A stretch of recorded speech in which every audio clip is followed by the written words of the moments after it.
এখন ঘড়িতে প্রায় 8টা মতো বাজে আর আমি একটু ফ্রেশ হচ্ছিলাম। আর এরই মাঝে হঠাৎ শাশুড়ি মা ফোন করে বলে আজকে নাকি পৌরা অষ্টমী, তাই আমাকে পুজো করতে হবে। মায়ের আগে থেকে মনে ছিল না, তাই হঠাৎ করে ফোন করে আমাকে বলছে। আর দেখো এইদিকে আমি তাড়াতাড়ি স্নান করে নিয়ে ঘরদোর পরিষ্কার করে নিচ্ছি। পুজোটা সাধারণত ঠাকুমা বা দিদাদের করতে হয়, কিন্তু যেহেতু আমি বাড়িতে থাকি না তাই আমাকেই করতে হবে। তাই তাড়াতাড়ি করে ছেলেকে রেডি করে নিয়ে বাজারের দিকে গেলাম, কিন্তু দোকানে গিয়ে আমি কোনো কিছু পুজোর সামগ্রী পাইনি, শুধু ওই মালা ঘুমসিটাই পেয়েছি। পুজোর জন্য মেন যা যা কিছু লাগে, যেমন গরুর গোবর, কাঁচা সুপুরি, ধান শীত, যেগুলো আমরা গ্রামে হাতের কাছে পেয়ে যাই, এখানে তো আর সেগুলো সম্ভব নয়, তাই না? ও দেখো ফুল, ছেলে ডাব খাবে বায়না করছিল, তাই একটা ডাব নিলাম ওর জন্য।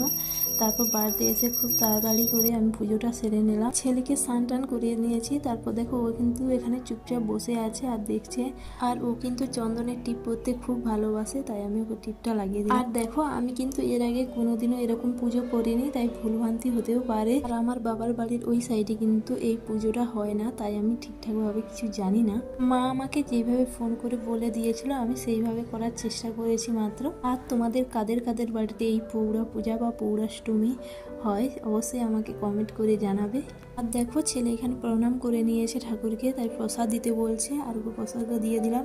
পুজো হোক আর না হোক ওকে প্রসাদ দিতেই হবে। চলো আজকের ভিডিওটা এই পর্যন্ত, দেখা হবে পরবর্তী কোনো ভিডিওতে। টাটা।